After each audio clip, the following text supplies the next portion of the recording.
You know, when I made my first video on Mr. Tate, I didn't hate him. I mean, I didn't like him, but I certainly didn't hate him. But now I hate him. And I think you should too. You want to know what made me hate Mr. Tate? You. You people did.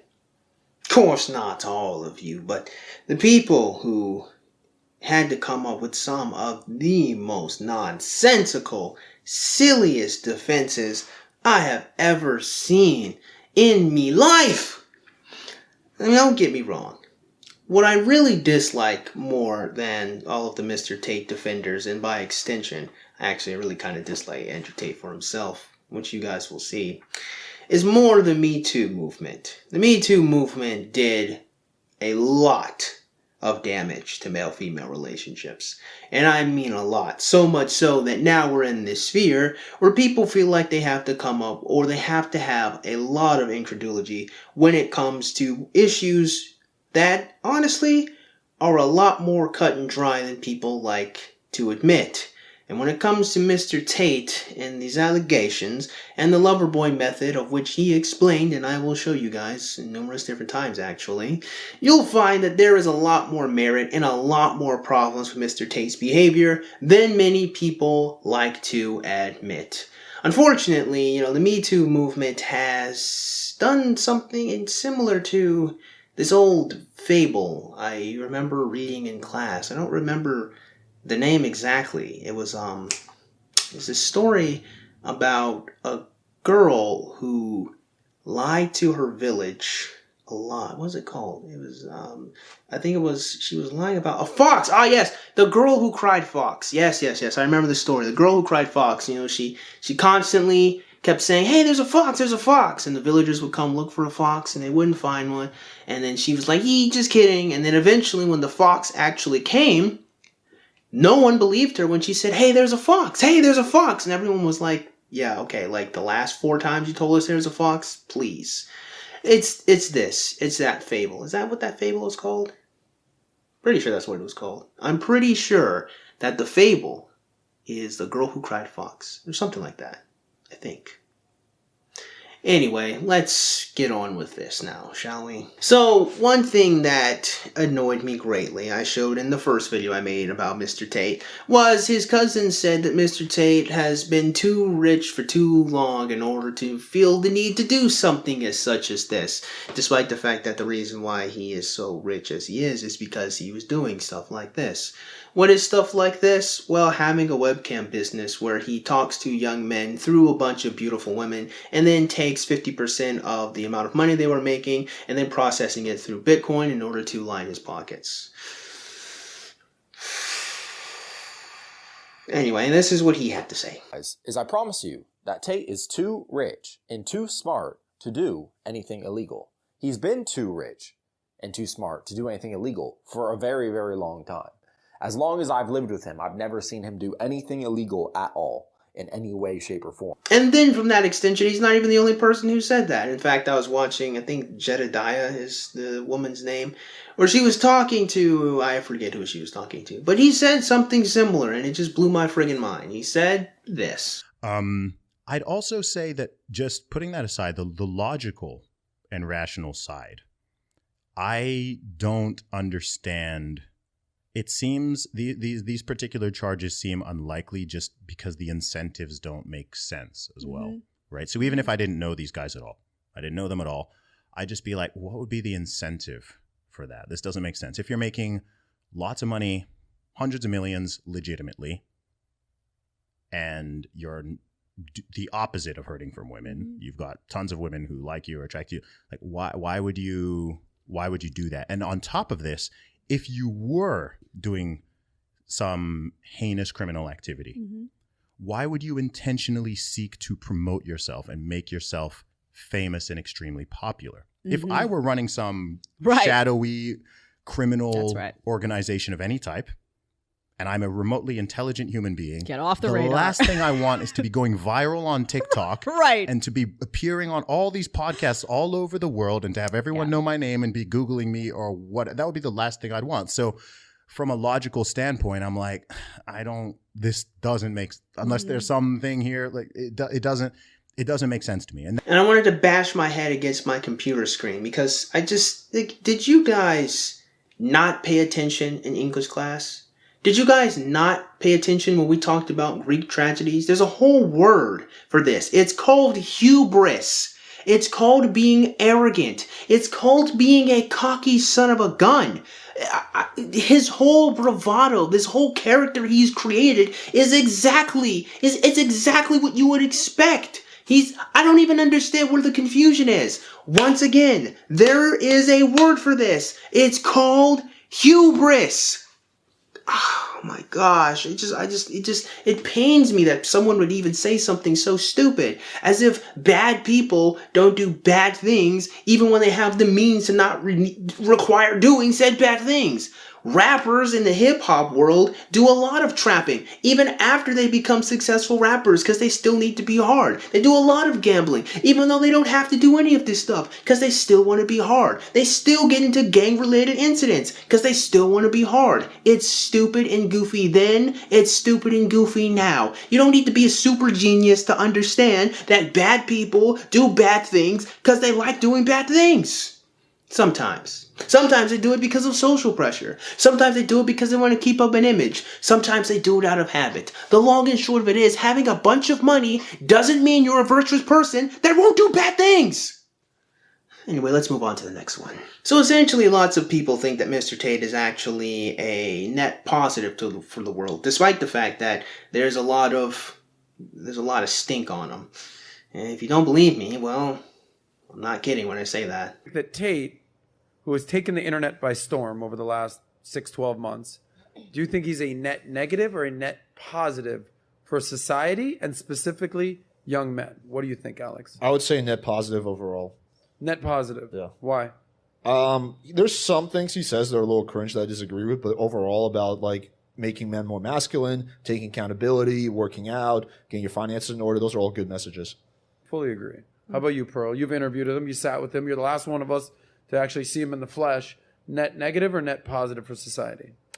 I would say net positive. I think most of his message is about self-improvement. I agree. So, yeah, I would say net positive. But the thing that becomes really goofy to me is, what exactly is Mr. Tate's message that so many people resonate with? Well, apparently it's this. Man, I'll put it this way. I understand a lot of people like Andrew Tate, and they probably do because he's telling them to step up, push back against the machine. The message is not about the Bugatti. The Bugatti is the reward after doing everything he talks about in his message. Becoming better, faster, stronger, cooler, wealthier, sexier, healthier, all that. Then you can get the Bugatti. Oh, wow. If it wasn't for Mr. Tate, I wouldn't know that I needed to go to the gym and get more money and then have sex with a bunch of women. Oh, wow. Thank you, Mr. Tate. I didn't know that. Hey, listen, I said this in the last video. I'm going to say it now. Just because someone says some things that are right doesn't mean that the main majority or the themes of what they're saying is actually a good thing. Mr. Tate is right sometimes, but you want to know something goofy? It's nothing new. In fact, there are certain things that Mr. Tate has said that I have said. I'll give you a great example. Here's Tim Pool trying to defend Mr. Tate. And he's had several videos that we've praised, notably where he said, whether I really love it. He says, whether I'm happy or unhappy is irrelevant. If I wake up unhappy, I gotta do the exact same thing I would do if I was happy. And I'm like, that's a really good point. Yeah, I know. 4 years ago, I made a whole 9-10 minute video where I was lamenting about how sad I was. It was a very raw, emotional video. This is how I started that video. I am a very sad, lonely, and angry individual. And there is very little in this life that honestly brings me joy, if I'll be completely honest. I go to work a lot, at least when I can, and even whilst I am there, I am oftentimes greeted with individuals who are no better than I am. And this is how I ended that video, with me saying that someone still has to maintain the strength of character to get through life, even when it's difficult. And someone has to be able to face down these demons and give other people the strength to do it as well. And since no one will do it for me, I will be that man. The truth of the matter is, I'm just some guy that watches way too much fucking anime and does shitty accents on the internet. But someone's got to do it. And I'll let that person be me. I'll let that person be you. Let's let that person be us. I said that 4 years ago, but I guess because I don't have a Bugatti, because I don't have millions of dollars, because I don't have a whole bunch of girls on my dick, it's not special. It doesn't matter. People have been saying this since time immemorial. It's not new stuff. The reason why people care about Mr. Bloody Tate is because of all the other stuff I said. Not because he has some mystical sage wisdom that we already didn't know from start to finish. He's not saying anything new. It's half the time it's not even entirely insightful, if I'm going to be honest with you. But to be fair to me, myself, I am switched on to this stuff. So it might just be it's not insightful to me. Maybe it's insightful to you. I'll grant you that one, dear viewer. What I won't grant you is the fact that his message is his message. It's not his message. It's the same self-improvement stuff people have been saying for the last decade now. And I am just befuddled by the degree of which people have gone through to try to make this seem aight. Even Candace Owens. Candace, man, sometimes I just want to tell you to just shut up. And my take on this is that I do not believe that Andrew Tate is a rapist. I don't. I think that that is what people like to accuse men of when they're trying to take them down, right?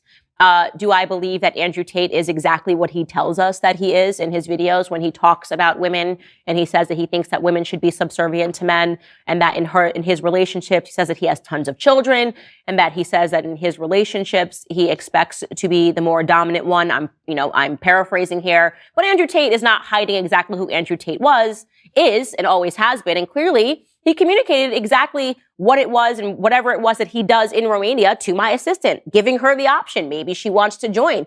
For all I know, maybe in Romania, which may be perhaps the reason he moved to Romania, whatever he was doing, being a modern Hugh Hefner, is legal. I'm taking a guess here. I don't know. But if you're a guy and you hold citizenship in America or in the United Kingdom and you decide to uproot to Romania, it's got to be because you can do a little more dodgy stuff in Romania. It's the Eastern Corridor. This is how things work. Really, Candace? Really, Miss Owens? Really? That's the best you've got for us? Miss Owens, if I may ask you with all sincerity, if it was fine for him to do it, Miss Owens, why is he currently in legal trouble? If it was fine for him to do it, Miss Owens, why? Candace, sometimes, can you just shut up? Jeez! And then, like I said, I keep seeing people just bend over, backwards, in order to try to make it seem like maybe there's something goofy going on here. Maybe it really is the Matrix. Yes, the agents truly are attacking him. Mr. Tate, I've come to remove you for trying to wake up the masses. I'm sure. I mean, I find it interesting that someone would even want to say that perhaps there should be some nuance here that we're looking at. And this is the best that he had to say about the whole nuance that we're looking at. We're just asking, what is the nuance here? Is this related to kind of, because abuse takes many forms. Is this psychological abuse? Is this being a lover boy? Or is this, running a human trafficking operation where you're procuring children or small people? What kind of degrees are we talking about here? I think that's what a lot of people are asking. See, for some odd reason, we're acting like there's some zero-sum game to where Andrew Tate doing something that's clearly wrong and illegal and he really had no business doing is not something we should really be concerned about, because there's Epstein and all these other people who do wrong and bad things, and no one's prosecuting them, so why should I care if he's not being prosecuted? Oh, you think someone wouldn't say something like that, would you? No, someone would. His name is Tim Pool. Said, earlier this week is, I will care about this when they actually go after Epstein and Maxwell's client list. No. Because this is Tim, to me, that's ridiculous. What I find interesting is I was told that the ladies he's talking to is actually quite the grifter. I don't have all the information as such. I can't make a definitive statement, but I can say definitively, I mean, she's just right when she responds to that nonsense. I don't care. think so. No. Epstein, you can do more than one thing at once, and you could care about more than one set of survivors or potential crimes at once. And as such, the moral relativism rears its ugly black head. I do find this one to be a bit interesting. Even Pearl had to come and defend Mr. Tate in one of the silliest ways I think I've ever done seen. In fact, this is what Pearl had to say. Go ahead and take a listen. With another girl that's working for him, with the express intent of that girl to convince this girl. Wait, but did she freely choose to do it? I just don't. I'm sorry. If I'm thinking, okay, I'm putting myself in these girls' shoes. I get a boyfriend, right? And the boyfriend convinces me to do cam work. That was my decision. That's great that you think that. That's personal decisions, personal responsibility. That's great that you think that. Can you not cut me off? Can you not cut me off? Like, I'm just tired of, we're going to blame the men for your poor decision. You picked to do it. That's great that you feel that way, but it's still sex trafficking. They weren't complaining about the money. They weren't complaining about the money. But he was actively stealing from them. Yeah, he admits it's that. Not actively. He literally said, when you're filling out these dumb women's tax forms, you can lie to them about the tax forms and take 20-40% off the top. That he literally is where said that. On two accounts, on two fronts. Interesting on count one, that for some odd reason, if women do OnlyFans, we besmirch the simps who follow them. They're all awful, terrible, bad people who puff up the egos of young ladies, despite the fact that most women actually don't really make all that much money for OnlyFans anyway, and they're really more debasing themselves more than they're really taking advantage of simps. It's only still, like with a lot of economies, just the top 10 to 1% that are really bringing in all the cash, but I digress. It's interesting that we besmirch the OnlyFans girls then even still. But for some odd reason, Mr. Tate does the webcam thing, and then all of a sudden, well, it's their choice. Well, they picked it. I don't understand why we're... Really? OnlyFans is wrong. Women shouldn't be on OnlyFans. Webcamming there, taking money from young men. But Mr. Tate gets a bunch of women to get on a webcam, in the same sense as OnlyFans is really, and then take 50% of that cut, all coming from young men that are simping for those women.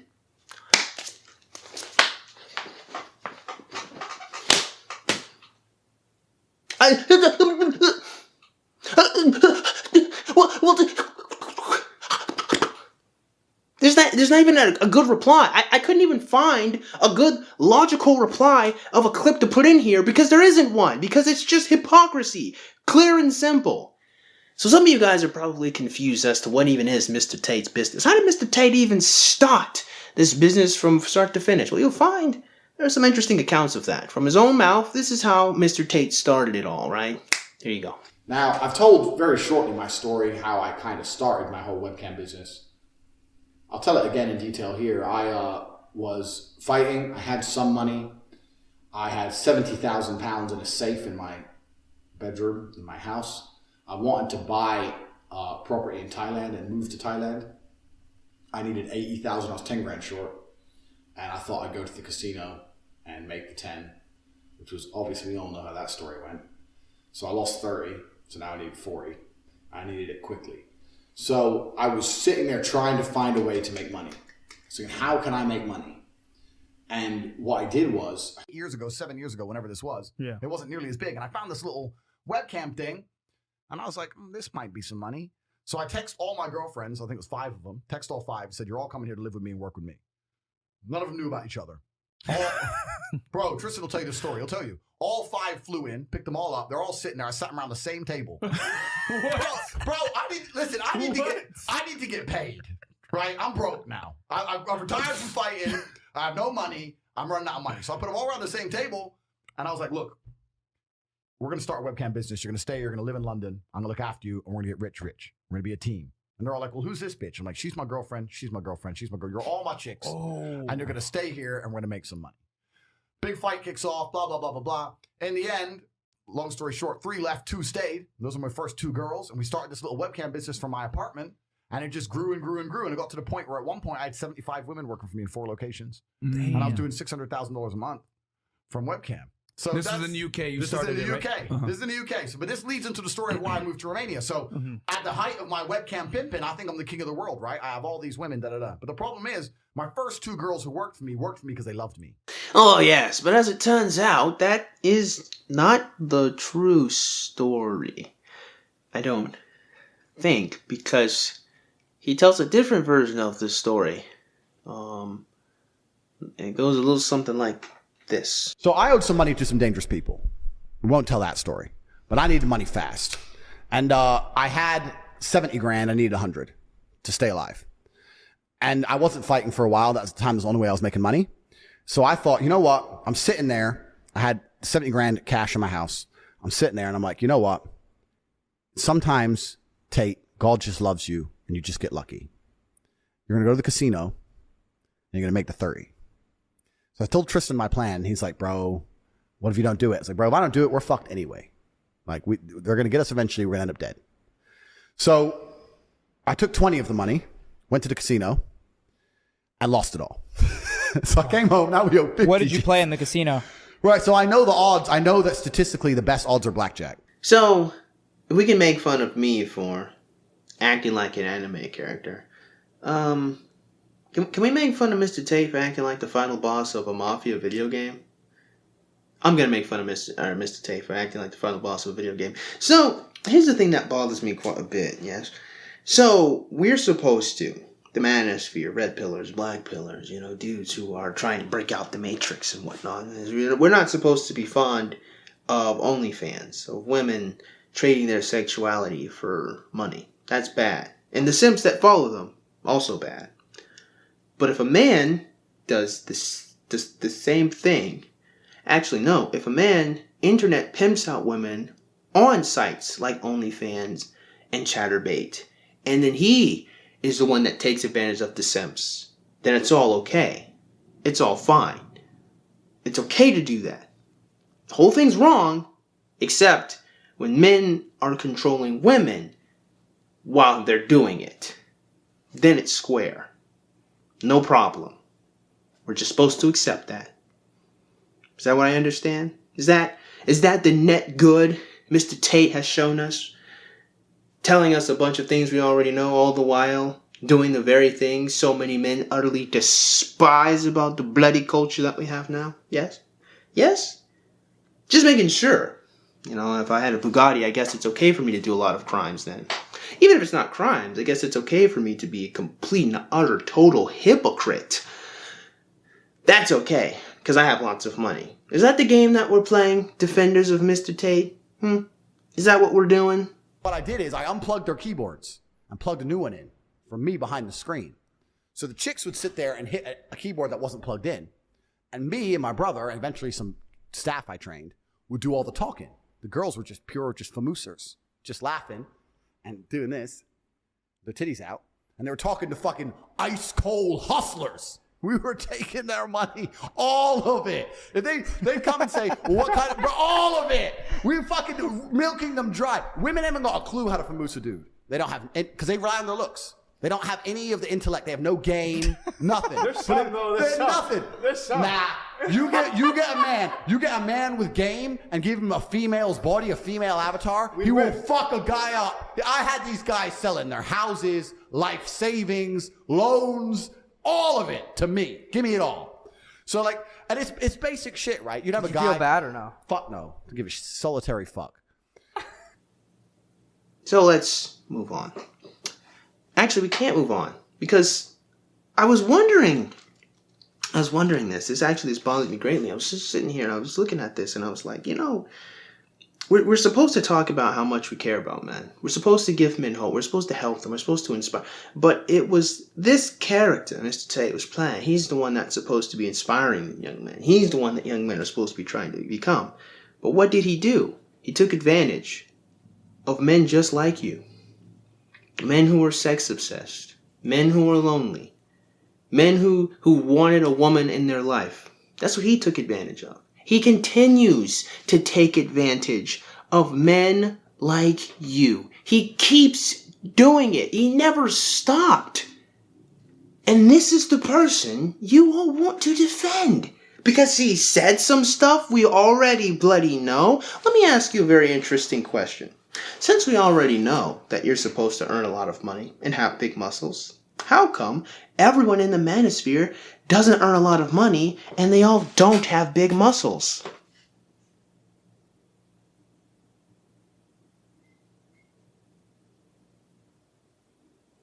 Let's go ahead and move on. Mr. Tate never cared about you. Not once. In fact, this is his opinion of people like you. There's only one of three reasons you're poor. You're either lazy, you're arrogant, or you're stupid. Now, when I say poor, what I basically mean is less money than me.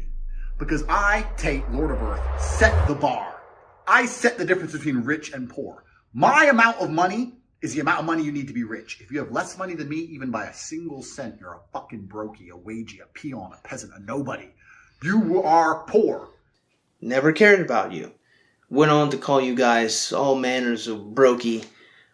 All manners of calling you mentally weak. The first video I made where I really criticized Andrew Tate, I was talking about how he told men that they needed to do 500 press-ups in order to prove that they're not mentally weak.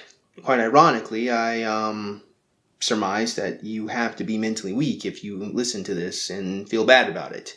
The reality is, a lot of people, a lot of manipulators create outrageous standards in order to break you down, to make you feel like there's something wrong with you. To break you down to make you feel like they're the only ones that got the solution. To break you down to make you feel like you need them. Mr. Tate did that to you guys. Again, Mr. Tate is truly a fantastic adversary. I mean, he really is a great villain, right? I mean, look at what he's done to you guys. By his own admission, he explained his degrees of manipulation. I was able to clearly see his degrees of manipulation, but his techniques were so great, he was able to get a crowd of people to walk down the street screaming that he needs to be freed.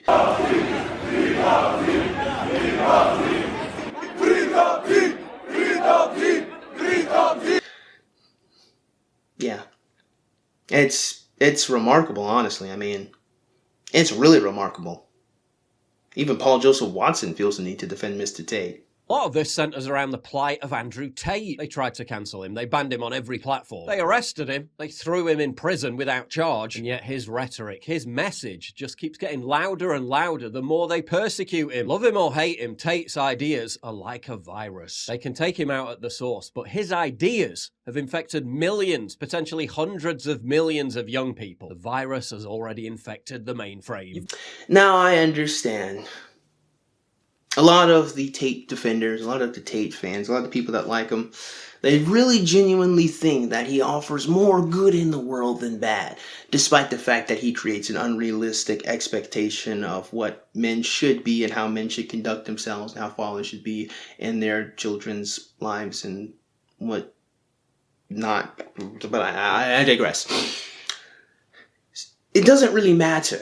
In fact, what evidence we get. It doesn't matter if we get text messages of him threatening young ladies or text messages of his assistants threatening young ladies. It doesn't matter if we even get a text or a voice recording of him saying he enjoyed, raping someone.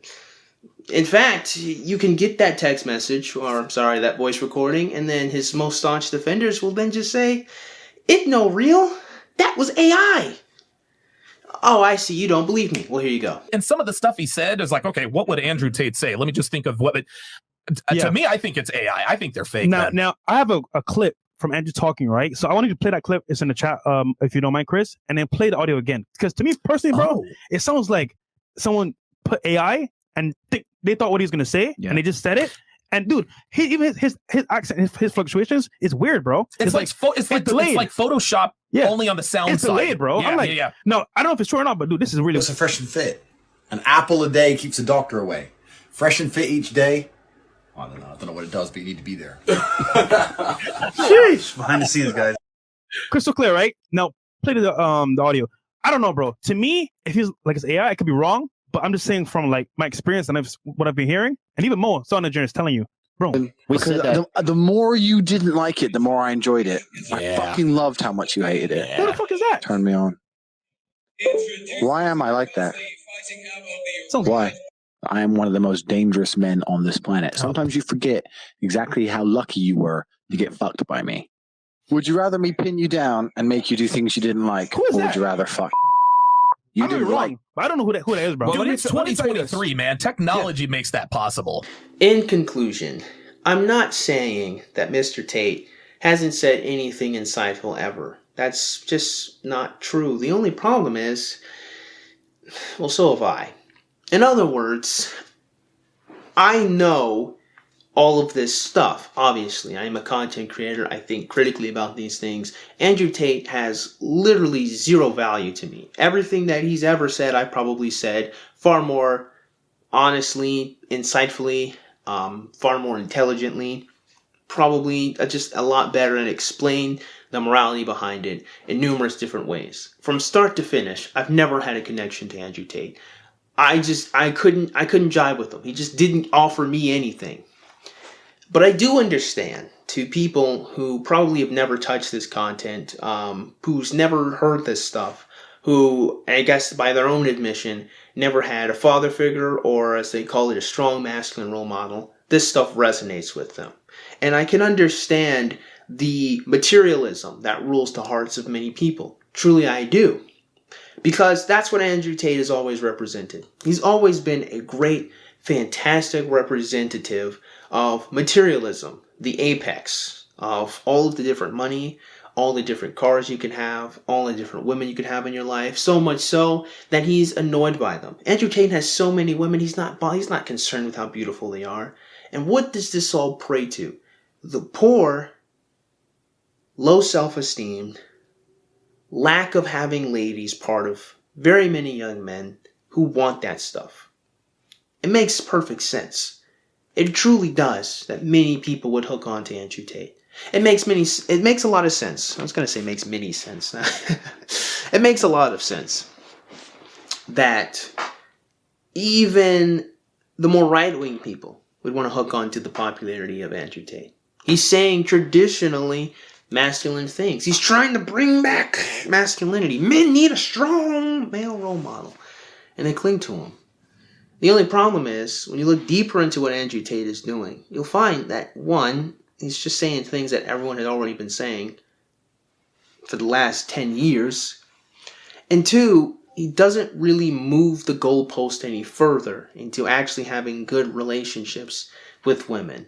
As much as he may proclaim that he loves women, as much as he may proclaim that he wants to protect women, he wants to be around them, he doesn't really have a good, strong respect of what women desire. And I understand how much of a feminist and beta I might sound like.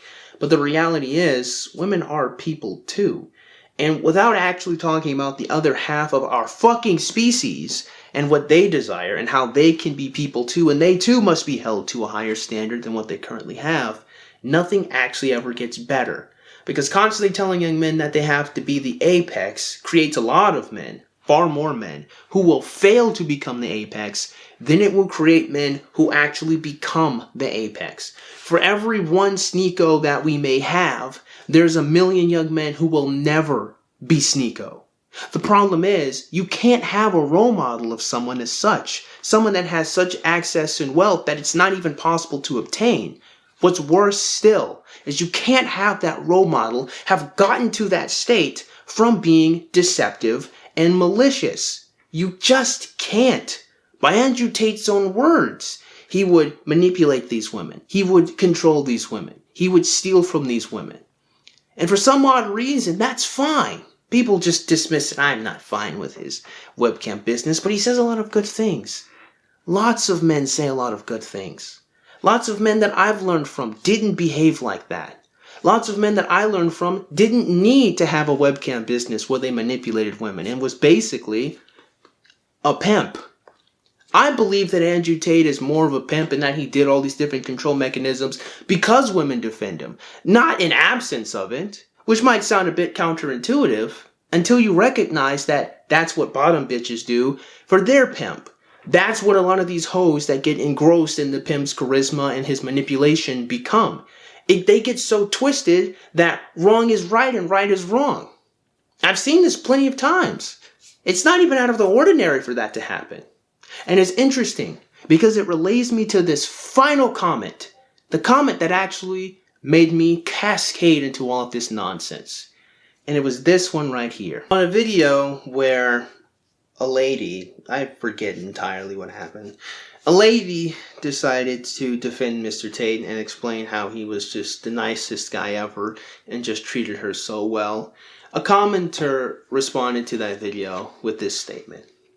And this statement was, "Made my respect for Tate even greater. A woman would be truly loyal like this to a man only with great character."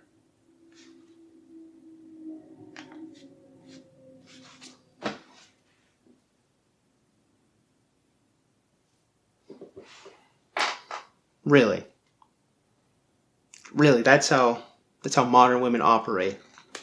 They only become loyal if you have great character.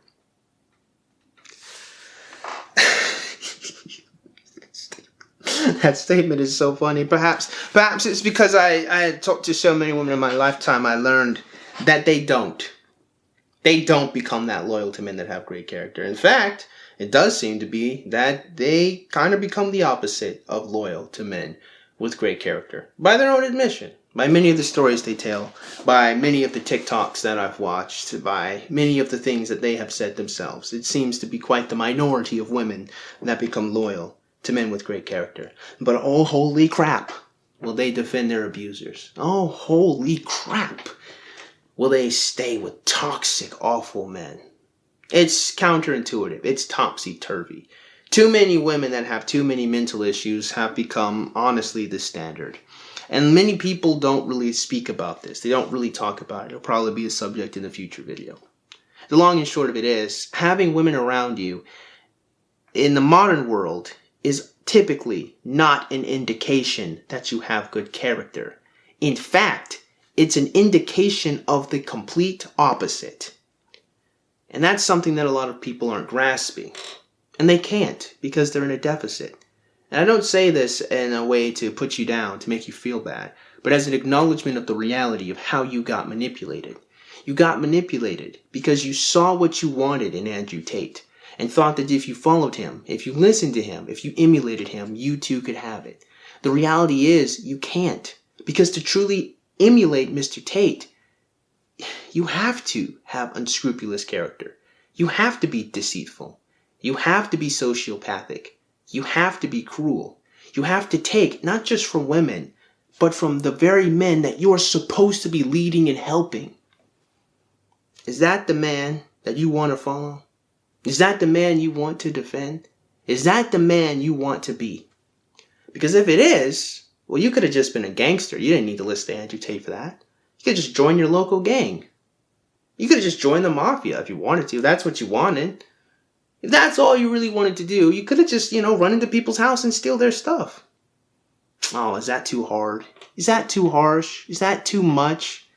The long and short of it is this. You can't be swayed by the veneer. You can't be swayed by the shell. You can't be swayed just by what you see. You have to look deeper. This is the problem of modernity squared. We get so caught up on the image and the bravado of people that we don't look at the actual character and the meat of who they really are as people. So much so that we can elevate someone that is honestly just terrible. Andrew Tate isn't the worst man in existence. He's not the worst example of masculinity. He's not the worst person ever. He's not. But the mere fact that he'd been elevated into a spotlight like this highlights that men are crappy, terrible people. We're following a crappy, terrible person. But that's not what men are. That's not the type of men that men want to be. And unfortunately, we cannot keep defending this nonsense. We can't. We have to accept that Andrew Tate hasn't said anything insightful. Well, he hasn't said anything new or original, is better to say. And we also can't pretend that this activity is fine just because he may have said something that helped you out at some point in time. The reality is you have to look at the whole of people. And more importantly than that, you need to look at the character of people. It's one thing to say that maybe someone made some mistakes in the past. It's another thing when their entire model is consistently manipulation and theft from you. Andrew Tate didn't do this webcam stuff in the past. He continued to do it. He then took all of that different manipulation, flipped it onto young men, and continued to manipulate you. That's what he did. He didn't change. He didn't become a better person. He just changed his model. Actually, he didn't change anything. He just added a new model to it because he kept doing the webcam thing. He never stopped. In conclusion, as I said a little way back ago, you have to look at the character of people. And more importantly than anything else, you have to do what's right because it's right. You can't follow all of these models of masculinity because you think you're going to get a prize at the end of it all. You have to have virtue and do what's good and what's right by people so that when you get people, you actually have a good relationship with them. Can't focus on cars, money, materialism. Focus on doing what's right. And from that standpoint, then you can understand why you need all of this money. And also, I really, really hate Andrew Tate. And honestly, after all of this, you guys probably should too. So with that being said, I just hope you guys got something out of today's video. I doubt it, but if you did, go ahead and click the like button. Yeah, shoot, go and click that subscribe button. Comment in the comment box below. And as always, you guys have yourselves a great day. I'll see you cool cats soon. Adios.